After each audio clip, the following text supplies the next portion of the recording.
Simran Singh here on the Rebel Road. We are embarked on our 2014 leg going throughout the rest of the country, and I'm so excited to begin the second leg in Vero Beach at the CloudWalker place with John Walcott. He is a master and expert in Qigong as well as the martial arts. He is a therapist, a counselor, an advisor, an individual that supports many in the communities, from veterans to at-risk kids to those with Parkinson's and many other types of experiences that they're going through in life, for the means of supporting them, helping them heal, helping them grow, and helping them be empowered. I'm excited to introduce to you this rebel on the road, doing his thing, really allowing himself to be in service to the community and creating a place that is a safe space and also a place of power for many of those that oftentimes can fall into a mindset of disempowerment when experiencing challenge in the world. So thank you for being here, John, and thank you for welcoming me into your wonderful space, the wonderful energy here. I'm really thrilled. Thank you very much. I'm very pleased to have you. I want to begin this discussion because you do deal with a lot of different types of people, from veterans that have dealt with so much to at-risk kids to those dealing with different sorts of diseases such as Parkinson's. What is probably the greatest mindset challenge that those people experience that you help to bring them out of or shift for them through the different martial arts that you utilize? Well, I teach Qigong, and I teach several styles of Qigong as well as martial arts. I would say one of the ways you could define Qigong is self-applied, health-enhancing method. And once people understand that ultimately you are responsible for your health and your well-being, and we help provide the tools. So these methods are not only, after a while you learn to apply them yourself, and that alone creates an empowering effect, that you are not helpless, ever, ever helpless, and it's not hopeless. And when utilizing methods of Qigong, is that something that is more of a spiritual type of internal process that then reveals itself outside, or how does that work exactly for people that are not familiar with it? Well, that's well said. I think it's both. It affects you mentally, spiritually, emotionally. I allow people to find their own spiritual answers, if you will, meaning that I don't say I'm offering this to you. No, I give them the tools, and then they come up with their own answers. As they say, once you understand the questions, then you gradually find the answers. We teach different styles depending on the individual. We ask that at least they give it a certain amount of time, maybe 3 to 6 weeks.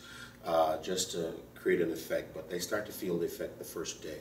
Sometimes it's stuck emotion, toxic emotion. Over time that can poison the body, and sometimes it literally can change your thinking, and once you break up these stagnant parts of the body, it's amazing what happens. The body, the human being is naturally a positive person, but sometimes we get clogged up with old grief, old sadness, trauma, fear, old anger.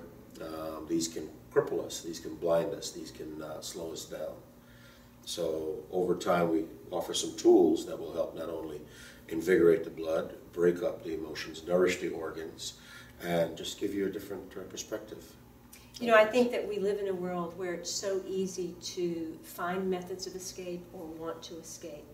And many people even use spirituality sometimes as an escape rather than embodying it. Yes. Qigong and martial arts bring it back to the body. Yes. Why is it so important that we have to integrate back into the body, that it can't just be an etheric, spiritual, mental type of thing, but it actually has to get inside of us? Well, I find that the body is a tool. To find the body, we need to come to terms with it. We need to understand it. We need to link with it in order to really, for us to appreciate the spiritual side of it. When I was a young man in the arts in my teens, I remember myself and my colleagues, we were only interested in the spiritual side and not realizing that we need to go through the physical, the emotional, the mental in order to really understand and savor, really appreciate the spiritual side. It's brought me back to my path and centered me and ground me in such a way that I'm unwavering now in my pursuit. And I think that that's a big piece for a lot of people that are kind of stuck or don't know how to move forward or caught up in their fear or won't even allow their own dreams, is they first of all don't know how to center and firmly anchor in their roots and on the ground. Talk a little bit about what you think is required to, at the very beginning, get ourselves at least rooted. Well, grounding is important. You know, it's the, not to sound romantic, but it's the platform in which we launch ourselves. It's very important that we don't get, you know, accumulate too much too soon that we become scattered because of a lack of grounding. So that is very important, and that's, again, that brings us back to the body. It's very important that it's maintained, it's healthy, it's fit for concentration, it's fit for work, if you will, the type of work that you wish to do, and it also helps you mentally as well as emotionally. So that is important, and the spiritual benefit will reveal itself. I mean, they don't need somebody like me to be lecturing on that. They can find that on their own. Sure. I think a second piece that a lot of people struggle with is the actual discipline, to stay the course, to really know that you're caring enough for yourself and committing to your practice in a way that you stay that course. How does one stay disciplined, or what can we do to really keep ourselves in that place? I would say plant a thought, germinate it. In my case, I was never a morning person, but I always dreamed of working out early in the morning the way the old masters did, the way I've heard they did early in the morning at sunrise. And, you know, I just never gave up on that idea. I just kept hoping one day, you know, something would happen. And gradually, I started doing a little bit every day. I did 5 minutes before work, then 5 minutes became 10 minutes, and I found myself getting up earlier just to do a little workout. And now, you know, I teach a class on the beach at 6:30 in the morning for the past 14 years. And when I tell people about it, and they're like, well, I can't get up that early. I said, I'm the same way. I'm not a morning person. But here I am every morning out there on the beach teaching this class. And even before that, I have to do my workout. So I would say start a little bit at a time, and don't kick yourself if you don't do it. Just understand that it's going to come because you want it. So you just put that little idea that it's like quitting cigarettes, you know. Tell people, just understand that you're going to quit this habit. You know, don't kick yourself if you didn't do it right away, but just gradually understand that it's got to go. It will go because you want it.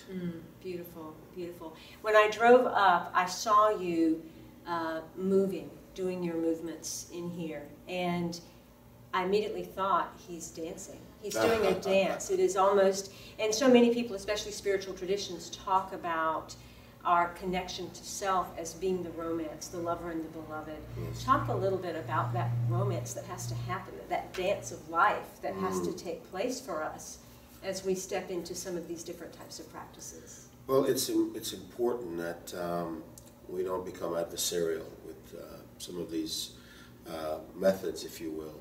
You know, embrace them. It doesn't have to be a rigid program.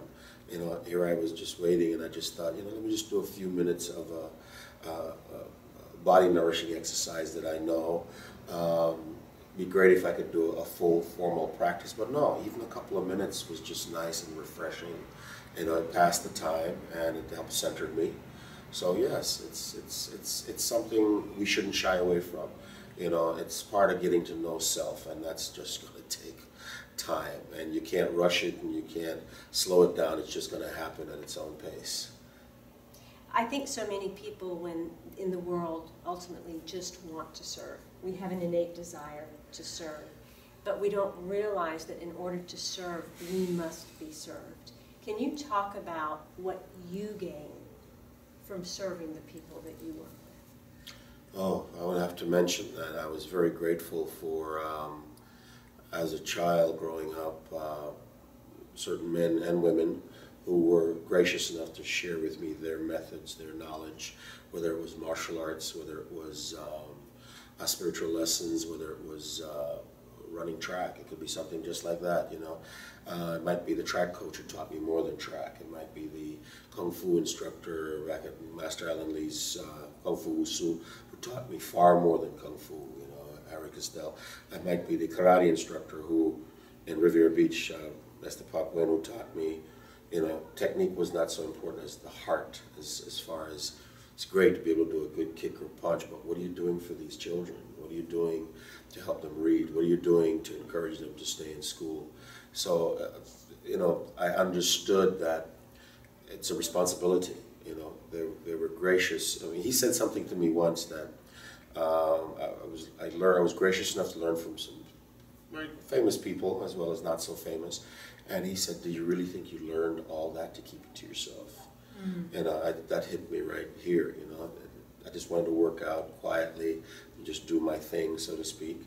But you know, there were children at risk. There were it was a high crime area we were in, and he was trying to do his best to not only encourage kids to stay in school, but to excel in their grades. You know, so yes, today I'm continuing that what somebody else taught me, and I find deep fulfillment in it. It gives a lot of purpose to my life. Beautiful. Yes. Beautiful. Any last parting words of wisdom that you'd like to give the audience? Well, I wouldn't say wisdom, but I think the time is right, and the time is now that we all can do something to help. There are generations that are in trouble. They are misguided, some of them, and we can't just sit there. I understand we all have our own problems, but sometimes if we focus on others, we'll be amazed how sometimes our issues become clearer and our solutions become clearer.